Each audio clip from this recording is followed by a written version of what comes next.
Dan pemirsa untuk membahas bagaimana proyeksi IHSG dan juga perdagangan di pasar modal hari ini, kita sudah tersambung melalui line Zoom bersama dengan Reza Priyambada, Director dari PT Reliance Sekuritas Indonesia Tbk. Selamat pagi Mas Reza, apa kabar?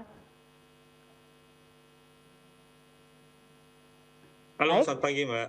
Ya, selamat pagi Mas Reza, terima kasih sudah bergabung di Market Buzz IDX Channel. Mas Reza, kita bahas terkait bagaimana kemudian Sabtu malam kemarin Amerika Serikat katanya ngomongnya 2 minggu gitu ya Mas ya, bagaimana memikirkan akan keterlibatannya di konflik Iran Israel.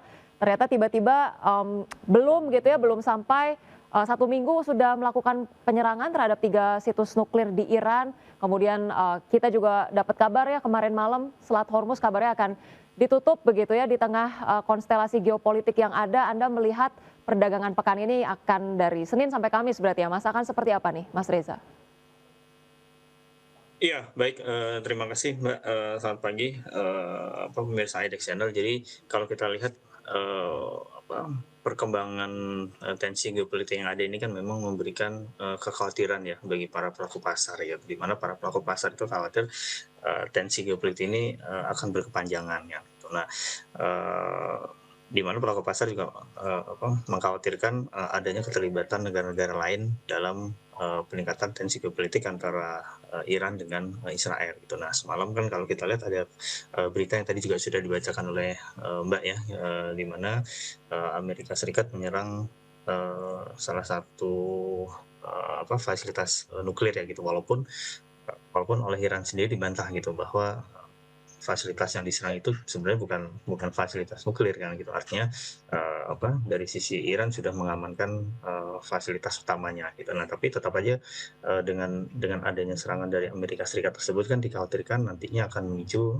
eee, ketegangan, tambahan lainnya gitu. Itu yang akhirnya membuat, pergerakan dari, bursa saham global yang, dikhawatirkan oleh pasar bisa kembali mengalami, pelemahan. Seperti itu, Mbak. Baik, Mas Reza, di tengah konflik yang ada begitu ya, Ya. ketakutan masyarakat global ataupun negara-negara ini juga adalah terkait dengan bahkan sebelum Amerika Serikat melakukan penyerangan saja ini ditakutkan harga minyak bisa tembus 100 USD per barrel ya. Dan bahkan kabarnya kalau misalnya semakin buruk bisa aja begitu tembus ke 150 USD per barrel. Anda melihat potensinya seperti apa dan dampaknya terhadap perdagangan di pasar modal sendiri akan seperti apa nih, Mas Reza? Iya, sebenarnya kalau kita lihat dari IHSG itu sendiri ya, IHSG kan, kalau kita lihat tren secara bulanan ya, dari bulan September sampai dengan, September sampai dengan April kemarin itu kan IHSG sudah mengalami pelemahan, lebih dari 25% ya gitu kan, seiring dengan berbagai macam, sentimen yang ada ya gitu. Nah, untuk apa namanya, untuk saat ini memang, pergerakan IHSG masih jauh di atas, level terendahnya pada saat di bulan April ya. Di bulan April kan sempat IHSG itu menyentuh level terendahnya itu di 5882 ya gitu. Walaupun saat ini juga belum belum menuju level tersebut, tapi, eee, pergerakan dari, IHSG yang terimbas dari pergerakan saham global ini yang bisa memicu, eee, tren, pelemahan secara jangka pendek sih, Mbak, seperti itu. Nah, untuk selanjutnya tentu yang kita harapkan, adanya progres atau kemajuan dari, eee, ketegangan, geopolitik ini gitu. Apakah nantinya akan konflik ini bisa mulai berkurang atau mungkin ada, adanya titik temu antara Iran dan Israel untuk mengakhiri konflik tersebut gitu. Sehingga potensi dari IHSG untuk ribuan itu sebenarnya masih, terbuka sih, Mbak. Baik.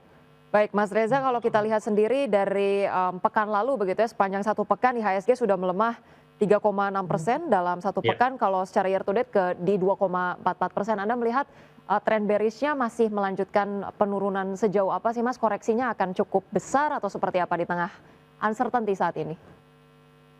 Ya, ini yang sebenarnya dilihat oleh, para pelaku pasar kan itu. Di satu sisi mungkin kalau kita lihat dari pergerakan saham-saham big caps itu mungkin akan ada pelemahan ya gitu, karena biasanya kan ketika, sentimen negatif, ada maka saham-saham big caps ini akan, terkena aksi jual ya gitu. Terutama, saham-saham big caps itu misalkan seperti, saham-saham perbankan gitu kan, terus kemudian beberapa saham di industri lain gitu. Tapi di sisi lain kalau kita lihat dari, meningkatnya ketegangan geopolitik ini kan, memicu, eee, kenaikan di harga komoditas kan Ya. gitu. Nah, ini yang mungkin pelaku pasar ada ada shifting ya atau perpindahan dari saham-saham yang katakanlah di sektor keuangan atau di sektor industri lain masuk ke saham-saham di sektor energi gitu ya, misalkan seperti saham migas gitu, sehingga ini bisa menahan pelemahan ISG lebih lanjut.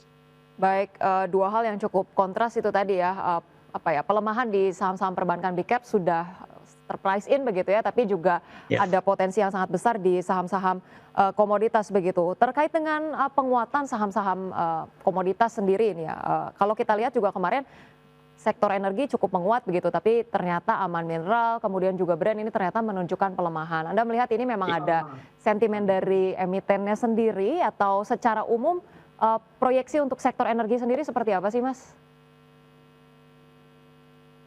Iya, jadi seperti yang tadi kami sampaikan Mbak ya gitu. Jadi pelaku pasar kan akan mencoba untuk memanfaatkan sentimen yang ada ini gitu. Nah, Ya. sentimen yang ada itu ya seperti yang tadi katakanlah ketika ada serangan dari apa, ketika ada serangan dari Amerika Serikat terhadap Iran, terus kemudian di sisi lain Iran juga mencoba untuk menutup Selat Hormuz yang menjadi jalur utama lalu lintas minyak. Nah, tentu ini akan membuat harga minyak mentah dunia akan mengalami kenaikan kan. Kemudian ini juga memicu pergerakan dari harga komoditas lain gitu. Nah, ini yang mencoba dimanfaatkan oleh pelaku pasar untuk masuk ke saham-saham komoditas seperti itu.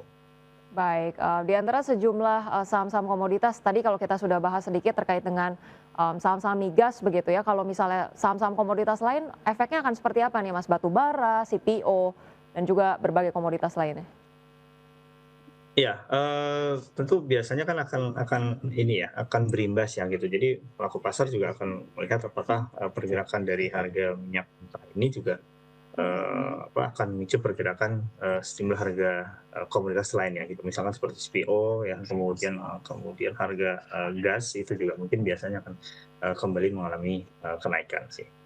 Baik, akan ada spillover begitu ya ke penguatan komoditas lain, contohnya CPO. Tapi kemudian ini yang menjadi ketakutan bersama dari masyarakat dunia adalah terkait dengan bagaimana jika harga minyak dunia melonjak sangat signifikan, kemudian di negara kita juga yang kita takutkan nanti harga BBM melonjak, APBN makin bocor, kemudian juga daya beli masyarakat semakin melemah begitu ya.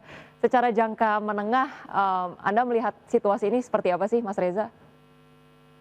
Iya, itu yang kalau dari sisi dalam negeri itu yang boleh dikatakan dikhawatirkan ya gitu, karena kan untuk saat ini kan Indonesia menjadi negara pengimpor minyak kan gitu. Nah, ketika harga minyak ini mengalami kenaikan ya kan, tentu ini akan meningkatkan nilai impor minyak kan gitu. Nah, ketika nilai impor minyak mengalami kenaikan, nah itu yang dikhawatirkan akan terjadinya kenaikan inflasi di dalam negeri seperti itu. Itu yang menjadi kekhawatiran dari pelaku pasar ketika harga minyak mentah ini mengalami kenaikan. Gitu. Nah, sebenarnya tidak hanya di Indonesia sih gitu, pelaku pasar pun juga mungkin akan mengkhawatirkan gitu bahwa dengan meningkatnya komoditas energi ini juga bisa memicu kenaikan inflasi global.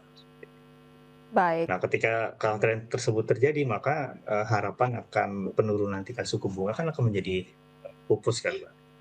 Baik, iming-iming The Fed dan juga Bank Indonesia untuk akan menaikkan, maksud kami menurunkan suku bunga dalam waktu dekat, ini rasanya semakin tidak jelas begitu ya. Baik, Mas Ya. Reza masih akan kita bahas lebih banyak lagi tentang bagaimana tadi penguatan untuk prospek saham-saham energi akan kita bahas di saham-saham pilihan yang Mas ya, tapi akan kita diskusikan usai jeda berikut ini. Pemirsa tetaplah bersama kami di Market Plus.